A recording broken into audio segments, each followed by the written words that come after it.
The text arrived just before midnight. Ella honey, we need to discuss the vacation.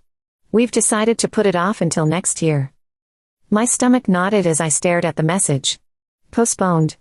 We'd been planning this trip for months, our first family vacation in years. I begged my nursing supervisor to rearrange my shifts, saved every dollar from grueling overnight rotations, and counted down the days like a child waiting for Christmas morning. I called Betty immediately. My stepmother sighed heavily when she answered. Ella, I know you're disappointed, but it's just not the right timing for us right now. We can't make it work. My chest tightened. I understood financial constraints, I truly did. I'd been pulling extra 12-hour shifts at the hospital for months to contribute to this trip, even offering to pay my own airfare completely. But something in her voice, that dismissive tone suggesting the decision was final, as if my feelings were merely an inconvenience, felt like a knife twisting in my gut. If it's about money, I suggested, my voice hopeful despite the sinking feeling, maybe we could find cheaper accommodations or cut the trip shorter? She paused, just for a heartbeat, but I caught it. Ella, Betty replied with practiced gentleness, it's simply not the right time. We'll make it happen next year. I promise. A promise. I should have known better than to believe it. I was scrolling through social media during my lunch break in the hospital cafeteria when my heart froze. There it was, a photo of Betty and my dad Marcus on a pristine white beach. My pulse raced as I stared at the screen in disbelief. Sun-bronzed skin, tropical cocktails in hand, turquoise ocean stretching endlessly behind them, sparkling under the midday sun. With trembling fingers, I scrolled further. More photos appeared. My stepbrother Joshua posing with his girlfriend Caitlin on a yacht. Betty and Dad at an upscale beachfront restaurant, grinning over platters of seafood. Then the caption that made my blood turn to ice, #family time is absolutely priceless. #family bonds #blessed. Family time, except I wasn't included. Because according to them, the trip had been postponed. I locked my phone and sat frozen in the hospital cafeteria, my untouched salad wilting before me. My mind raced desperately for explanations. Perhaps it was a last-minute business opportunity? Maybe someone had gifted them the vacation. But deep in my heart, I recognized the painful truth, they hadn't postponed anything. They had simply decided that I wasn't part of their family. That evening, I didn't call Betty or Dad. I didn't comment on a single post. Instead, I watched in stunned silence as more photos flooded my feed over the following days. They went snorkeling in crystal waters. They enjoyed sunset bonfires on secluded beaches. They created precious memories without me. Each new picture shifted something fundamental inside me. This wasn't merely about one vacation. This was about years of being the afterthought, the constant pattern since Dad remarried when I was 12. The birthdays they consistently overlooked. The holidays where Joshua received exactly what he wanted while my gifts seemed hastily purchased. All the times I'd rearranged hospital shifts to accommodate family events, while they never once considered my schedule. I clenched my jaw and drew a deep, steadying breath. They assumed I would be too hurt to confront them, and that I would swallow my pain and move on as always. But this time, I was finished being the forgotten daughter. They had no idea I'd seen the photos. So when they returned a week later, I was waiting for them, my heart pounding but my resolve firm. I heard the taxi crunching up the driveway and watched through the kitchen blinds as Betty, Dad, and Joshua climbed out, dragging their expensive luggage behind them. They looked relaxed and tanned from their postponed vacation. I took a deep breath, willing my hands to stop trembling. The front door swung open, and Betty spotted me first. Ella, she exclaimed, her voice artificially cheerful. Oh sweetie, I've missed you. How have you been managing? I crossed my arms tightly across my chest. Busy, I replied, my voice flat. 12-hour shifts at the hospital tend to do that. Dad shuffled in behind her, dropping his bags with a thud. That's good to hear. How's work been treating you? I let out a sharp, humorless laugh. Work.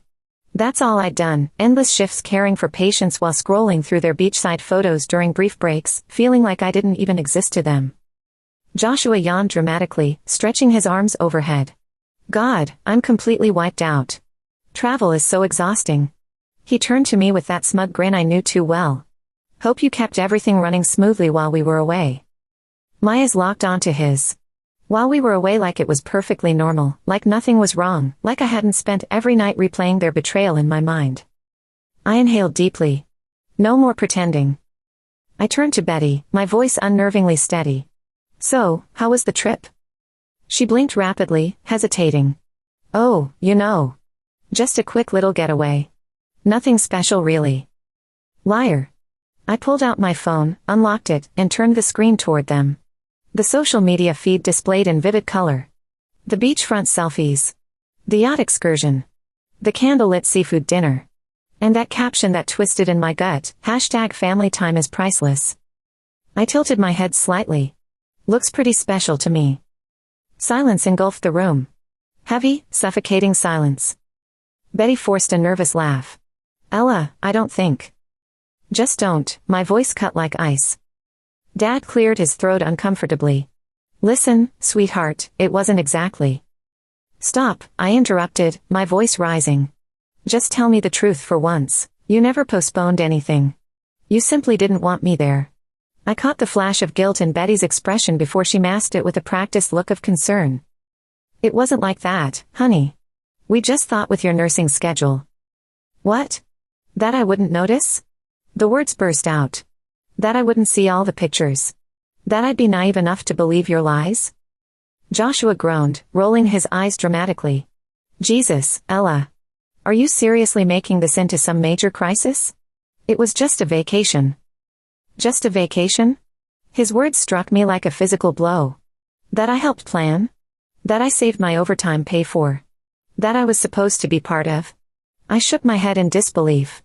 You could have simply told me the truth, but instead, you lied to my face. You made me feel completely worthless.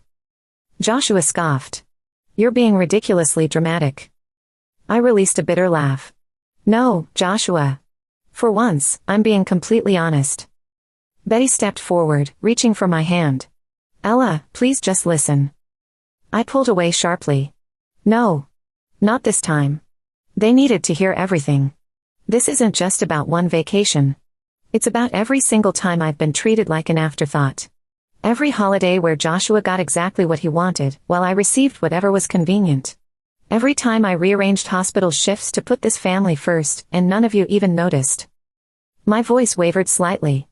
I believed if I just worked hard enough, if I gave enough of myself, I'd finally be enough for this family. But I never was I? The room fell silent. Finally, Betty sighed. Ella, it's not like we care about Joshua more than you. I offered a small, pained smile.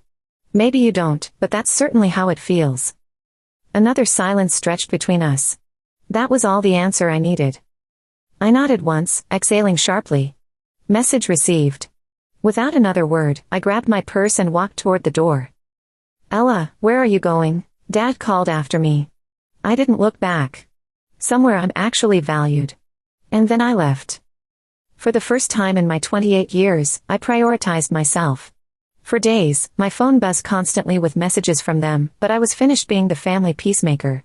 This time, they would have to sort out their mess without me. I didn't return their calls. I didn't answer their texts.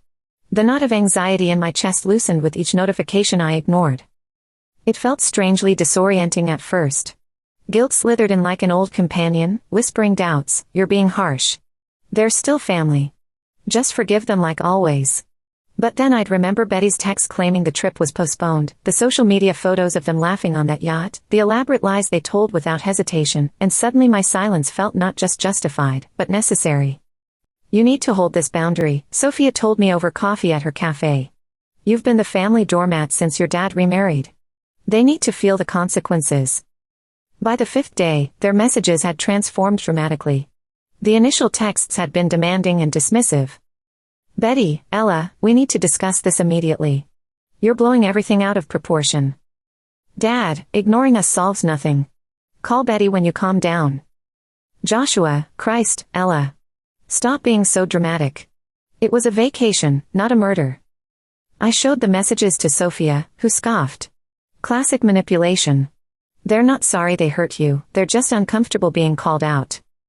But when I maintained my silence, their tone shifted dramatically. Betty, sweetheart, please respond. We miss you. We never intended to hurt your feelings. Dad, we handled this poorly. Can we please talk? Then came the message that almost broke my resolve. Betty, Ella, I'm absolutely devastated. I can't sleep knowing you're upset with us. For a brief moment, my finger hovered over the reply button. Almost. But then I asked myself, if I hadn't seen those social media posts, would they have ever confessed the truth? Would they have felt any remorse whatsoever? The answer was painfully obvious. I locked my phone and embraced the silence. It wasn't easy. Since childhood, I'd been the one extending olive branches, smoothing ruffled feathers, making excuses for their behavior. Maintaining this boundary felt foreign, almost wrong. But as days passed, clarity emerged. They weren't reaching out because they missed me as a person. They missed the role I played, the mediator, the forgiver, the agreeable nurse who rearranged her life without complaint. Now that I refused to play that part, they were completely lost. A week after their return, I made an unprecedented decision. I booked a weekend retreat for myself, nothing lavish, just a peaceful mountain cabin miles from civilization. I packed essentials, grabbed my car keys, and left without informing anyone of my destination.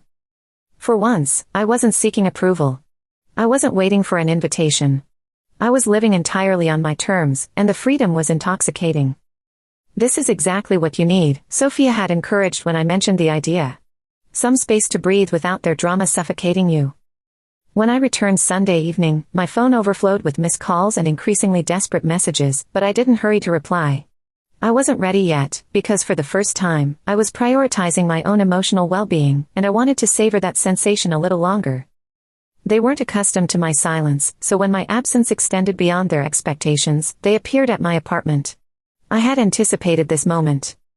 I knew it was inevitable the moment I started ignoring their calls, their texts, their emotional manipulation. I recognized Betty and Dad wouldn't simply accept my boundary. So when I heard the firm knock on my door that Saturday afternoon, I felt strangely calm. I took a steadying breath, setting my coffee mug on the side table. My hands remained steady. My pulse wasn't racing. I felt centered and prepared. I opened the door to find Betty and Dad standing awkwardly in the hallway. They looked different, not indignant, not controlling, not self-righteous. They looked genuinely uncomfortable. "Ella," Betty said quietly, clutching her designer purse nervously. "May we come in?" I leaned against the door frame, keeping the barrier between us. "Depends," I replied evenly. "Are you here to actually listen to me, or just to explain why I'm overreacting?" Dad sighed deeply. "We're here to talk. Really talk this time." I studied their expressions carefully. They weren't demanding entry. They weren't dismissing my feelings as they had in their messages. They were requesting permission. That was unprecedented. I stepped aside reluctantly. "Fine," I said. "Come in." I led them into my small living room. The atmosphere felt heavy with unspoken words. Betty perched on the edge of the sofa, hands clasped tightly in her lap. Dad remained standing, shifting his weight like he wasn't certain of his place. I sat across from them, arms firmly crossed, waiting silently. Betty finally broke the silence. "I'm not sure where to begin," she admitted.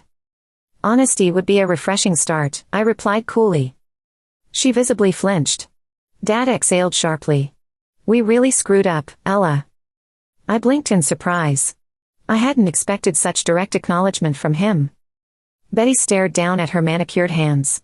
"Ella, when we told you the trip was postponed, it was a complete lie. No excuses, no sugarcoating. Just the plain truth." I swallowed against the tightness in my throat. "Why would you do that?" She hesitated before finally answering, "We thought it would be easier." Easier? Just as she'd texted. My jaw clenched involuntarily. Easier for whom, exactly? Silence filled the room. "For you," I challenged. "For Joshua." I released a bitter laugh that echoed through my apartment. Because it certainly wasn't easier for me working double shifts at the hospital. Dad rubbed his hand across his tired face. "We didn't think it would affect you this deeply." I scoffed, feeling anger rise in my chest. "You didn't think about me at all." Betty's voice wavered. "We thought you'd understand with your nursing schedule." Understand. The same empty word they'd used in their text messages. A word stripped of meaning. I leaned forward, my voice steady despite my racing heart. "Answer one question honestly. If I hadn't discovered those social media photos, would you have ever told me the truth?" Their silence hung heavy in the room. That was all the answer I needed. I fought against the tightness in my throat and kept my voice from breaking. "Can you even comprehend how it felt? Scrolling through photos of you all enjoying yourselves without me? realizing I wasn't even considered part of this family time. Betty's eyes glistened with tears. Ella, we do love you. I shook my head firmly. People don't deliberately hurt those they truly love. Dad sighed deeply, rubbing the back of his neck nervously. We failed you completely, honey. We should have been straightforward from the beginning. I studied them both carefully. Why are you really here? I asked directly. To genuinely apologize, or just to ease your own guilt? They exchanged uncomfortable glances before Betty admitted, both, if I'm being honest. At least that was truthful. We sat in waited silence for what felt like minutes. Finally, Betty spoke. I don't know how to repair this situation. I exhaled slowly, feeling the burden of years spent being the family afterthought. And suddenly I realized something profound. I didn't need them to fix anything. I simply needed them to acknowledge our relationship would never return to what it was. I don't know either, I confessed. But I do know this, I won't be the one mending things this time. Dad nodded slowly, a flash of understanding crossing his face. Betty dabbed at her eyes with a tissue. Where do we go from here? I met her gaze directly. That depends entirely on your actions. They seemed to believe a simple apology would suffice, but words couldn't erase years of being treated as an afterthought. This time, they needed to demonstrate genuine willingness to change. Apologies came easily. True transformation, that was the real challenge. After Betty and Dad left that afternoon, I felt no relief. Nothing seemed truly resolved. They had acknowledged their deception. They had apologized. But I'd heard empty apologies throughout my childhood, ever since Dad remarried when I was 12. Their actions had always revealed their true priorities. This time, words weren't enough. I needed concrete evidence of change. For the first time since becoming a nurse, I didn't make myself responsible for our relationship. I didn't send my usual morning texts. I didn't share stories from my hospital shifts. I didn't check whether they needed anything. For once, I forced them to make the effort. Initially, nothing happened. Days melted into a week, then two, and the realization hit me, there's my answer. If I'm not constantly reaching out, there's simply no relationship at all. I should have anticipated this. I should have been prepared. Yet somehow, the silence still cut deeply. It wasn't until the third week that something changed. On an ordinary Tuesday, Betty called. I let it ring through to voicemail. Then a text appeared. Betty, hi sweetheart, just wanted to check in. Hope your shifts are going well this week. Part of me wanted to maintain the distance, to keep my protective wall intact. But another part, the little girl who still desperately wanted to belong, hesitated. I didn't respond immediately. Instead, I waited, testing their persistence. The following day, Dad messaged too. Dad, miss you, Ella. Would love to grab dinner when you're free. I stared at the screen, conflicting emotions washing over me, not because I was ready to forgive, but because for the first time, they were actually trying without prompting.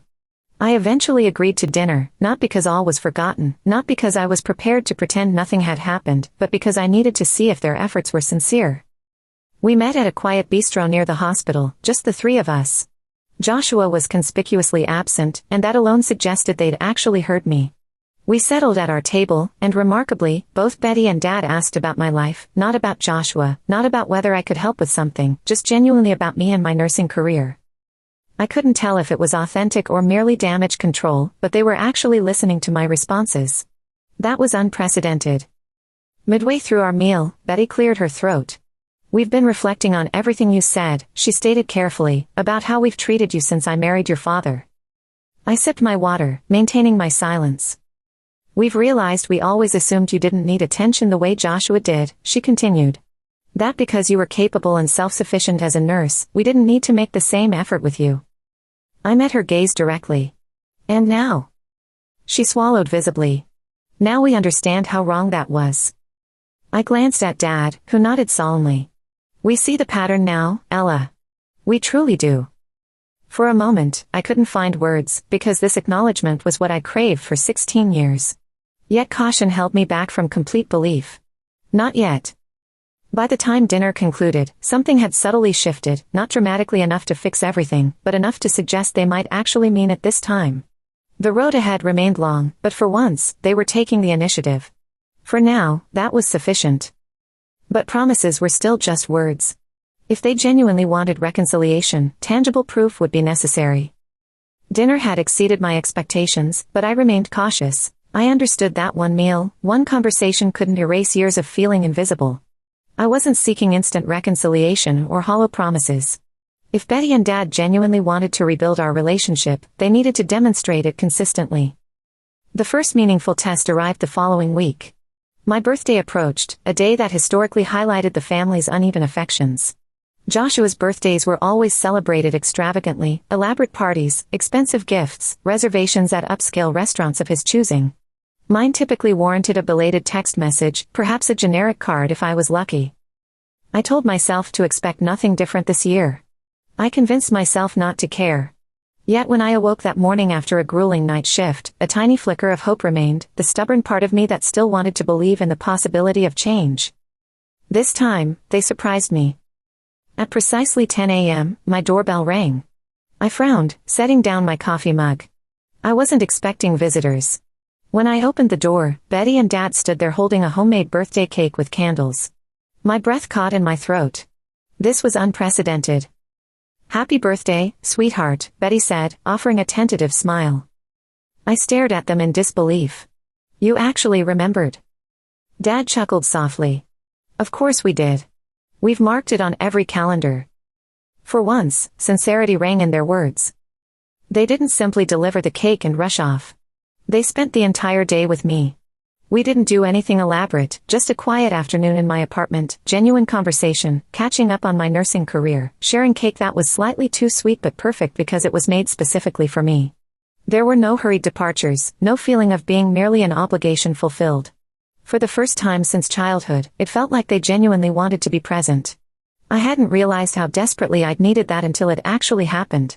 Several weeks later, they proved their commitment again. I faced a major presentation at the hospital, a new patient care protocol I'd helped develop and had been anxious about for weeks. I'd mentioned it briefly during dinner, without expecting any response. But on the morning of my presentation, my phone buzzed with a message from Betty. "Betty, thinking of you today. Your patients are lucky to have such a dedicated nurse." Followed by one from Dad. "Dad, let us know how your presentation goes. Proud of you regardless of the outcome." I stared at my phone in astonishment. They'd never acknowledged my professional accomplishments before. I wasn't accustomed to them remembering such details. Yet here they were, making the effort. It wasn't flawless. Old patterns occasionally resurfaced. Betty sometimes slipped into making excuses for Joshua. Dad still struggled with emotional expression beyond brief sentences. The difference now. They caught themselves. They recognized their mistakes and actively worked to correct them. And that signified real progress. One evening, months later, Betty called, not seeking anything, just connecting. Somewhere in our conversation, she sighed deeply. "I understand it will take considerable time," she acknowledged carefully, "for you to trust us again." I swallowed the lump in my throat. "Yes." A pause, then, "We're committed for the long haul, Ella. You matter too much for us to give up." My eyes unexpectedly filled with tears, because for the first time, I truly believed her. Change wasn't instantaneous. I still found myself bracing for disappointment, anticipating my family's inevitable return to old patterns, waiting for them to forget promises or abandon their efforts. But weeks transformed into months, and remarkably, they continued showing up consistently. It wasn't seamless. It wasn't without effort. But for the first time since losing my mother at 7 years old, I finally felt valued as part of the family. One peaceful evening, I sat on my apartment balcony after a 12-hour hospital shift, nursing a cup of chamomile tea, when my phone chimed. It was Betty, not with excuses, not with subtle manipulation, just a simple message. "Betty, just checking in. How's your week at the hospital going?" I gazed at those words, warmth blooming unexpectedly in my chest, because such a message would have been unimaginable just 12 months earlier. Several weeks later came another pleasant surprise. I had been saving my nursing overtime pay for a special journey, a solo trip I'd dreamed of taking. I deliberately kept details minimal with my family, mostly to avoid their judgment or interference. Then, during our monthly dinner, Dad casually asked, "When are you leaving for your nursing exchange program?" I looked up, startled. "You actually remembered that?" He smiled. "Of course. It's the program in Rome, right?" Betty nodded enthusiastically. "We were discussing it recently. Can we help with anything?" "Travel essentials. Itinerary planning? I studied their expressions carefully, searching for hidden motives. But remarkably, there weren't any. They weren't offering assistance to gain something in return. They genuinely wanted to participate in this important moment in my life. This level of support was unprecedented. The evening before my departure, I received an unexpected text from Joshua. I nearly ignored it, but curiosity prevailed. Joshua, Betty won't admit it, but she's anxious about you traveling overseas alone. You know how she gets. I rolled my eyes. Classic deflection. Then another message appeared. Joshua, you're really doing this, huh? Building your own life completely on your terms. I hesitated before responding. Me, yes, I am. There was a prolonged silence before his final message arrived. Joshua, that's actually pretty impressive, sis. As I emerged from the terminal at Leonardo da Vinci Airport, the emotional journey of the past year settled around me like a comfortable weight. I had spent nearly my entire life waiting for my family to truly see me, waiting to be genuinely included, waiting for the day I wouldn't feel like an inconvenient addition to their perfect family portrait. But the waiting had ended. I was choosing myself now. I had built a life where my value didn't depend on their validation. And somehow, through establishing those boundaries, they had finally learned how to properly support me. A few days into my nursing exchange program, I sat at a sunlit Roman cafe when my phone chimed, a family group message. Betty, we just saw your hospital tour photos. Rome looks incredible. Call when you can, we miss your updates. I smiled, not because I needed their approval, but because for the first time since Dad remarried, their words carried genuine meaning. And surprisingly, that was enough. You should never have to plead for love. You shouldn't have to fight to be included in your own family. And when those around you fail to recognize your worth, choose yourself, because often, when you stop desperately seeking validation, that's precisely when others finally see your true value.